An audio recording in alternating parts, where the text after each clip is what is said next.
Firma s 30 až 70 zamestnancami je v špecifickej fáze.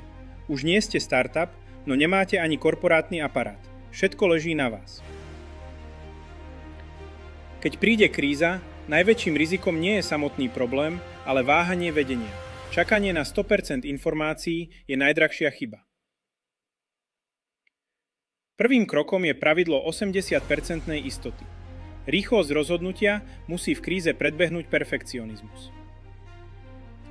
Kým vy preverujete posledné detaily, konkurencia vám berie zákazníkov. Ak máte 80% dát, urobte manažerské rozhodnutie. Krok druhý. Nastavte tvrdý deadline na zber dát. Zastavte nekonečné porady, ktoré len prenášajú zodpovednosť. Dajte týmu napríklad 48 hodín. Potom diskusia končí a padne verdikt. Tým okamžite odrežete prevádzkový šum vo firme. Tretí krok. Identifikujte najhorší scenár a pripravte si plán B. Strach z neúspechu zmizne, keď poznáte svoje dno. Ako náhle má firma pripravenú bezpečnostnú sieť pre prípad neúspechu, dokážete ako riaditeľ konať s chladnou hlavou. Štvrtý krok. Transparentná komunikácia smerom do firmy. V tíme o 50 ľuďoch sa špekulácie šíria extrémne rýchlo. Pomenujte realitu bez prikrášľovania. Zamestnanci od vás nečakajú, že budete prorokom, ale vyžadujú jasné vedenie a istotu. Piatý krok je kľúčový pre rozvoj. Metóda AAR, teda After Action Review. Kríza je vašim najcennejším kapitálom. Po stabilizácii vyhodnoťte, čo sa stalo a prečo. Práve táto analýza mení chyby na odolnosť a schopnosť škálovať biznis.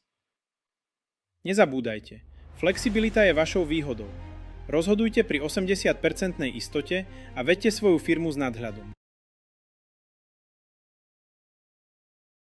Predstav si, že hráš dôležitý zápas alebo počítačovú hru. Zrazu sa stane niečo nečakané. Súper zmení taktiku. Niekto z tvojho tímu spraví chybu a vy prehrávate. Ak zamrzneš, prehral si.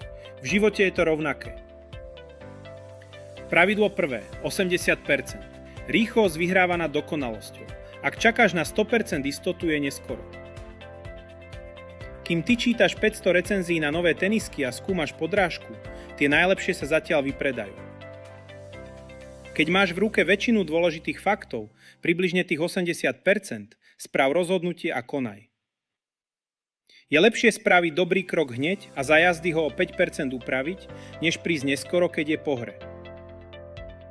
Pravidlo druhé. Urči si presný deadline. Stopka pre nekonečné rozprávanie a paralýzu z analýzy. Máme 2 hodiny na fakty. Keď časovač zapípa, diskusia končí a padne rozhodnutie. Pravidlo 3. Priprav sa na najhoršie. S plánom B strach mizne. Pomenuj si najhorší scenár. Ak máš v hlave poistku a vieš, čo spravíš, aj keď to nevíde, strach z teba okamžite opadne. Výraz vpred. Pravidlo 4. Povedz týmu jasný smer.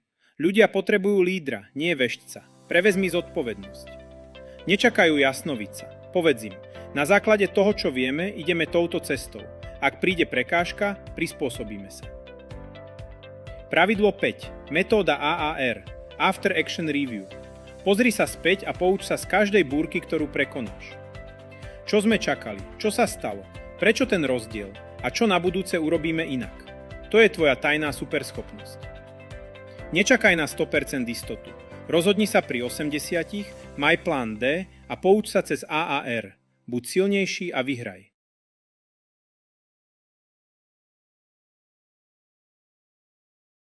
Predstav si, že sa bicykluješ.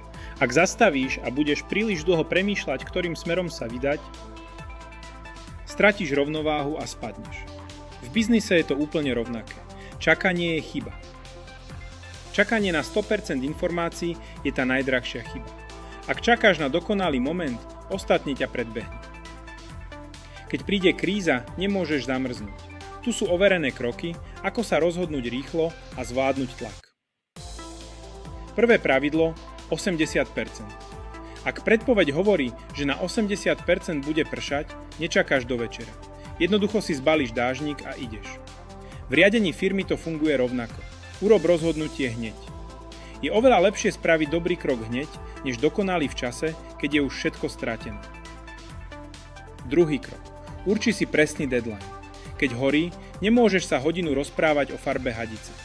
Daj týmu jasný časový limit. Keď čas vyprší, prestáva sa debatovať a začína sa konať. Tretí krok. Priprav sa na najhoršie. Vždy si polož otázku. Čo najhoršie sa môže stať? Keď poznáš najhorší scenár a máš plán B, strach z rýchleho rozhodnutia okamžite zmizne. Štvrtý krok. Povedz ľuďom, kam sa ide. Keď kapitán na lodi nevie, kam plávať, posádka panikári. Ľudia nečakajú, že budeš vedieť všetko. Čakajú, že ich v kríze sebavedome povedieš vpred. Piatý krok. Metóda After Action Review. Jednoduché vyhodnotenie po akcii, ktoré vašu firmu posilní. Položte si 4 jednoduché otázky. Čo sme čakali? Čo sa stalo? Prečo ten rozdiel? A čo na budúce spravíme inak? Bez tohto kroku urobíte na budúce tú istú chybu. Práve A a R urobí z krízy lekciu, ktorá vás posilní. Kríza nie je koniec. Je to test toho, ako rýchlo sa dokážete prispôsobiť a výjsť z nej silnejší. Rozhodnite sa pri 80%, udajte smer a učte sa. Držíme vám palce. Viac na akoriadiť firmu.sk